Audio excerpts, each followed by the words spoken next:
what's up mga kamordatay? Ngayon guys is magpapalit tayo ng gear shock natin. Yan, ang gamit natin ngayon is Owens brand. Ang sukat ito is 340mm.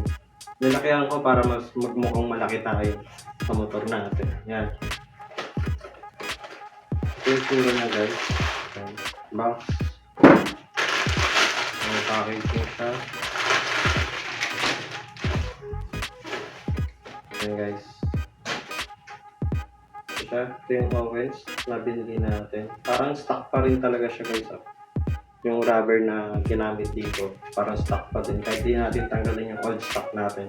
So dalasan tinatanggal ko yung mga old stock na shock para ikabit dito sa mga binibiling aftermarket. Yan, ito nabili natin. Ito rin gagamitin natin dahil parang stock pa rin talaga siya. Yan. So guys, Owens. Ang kabit natin.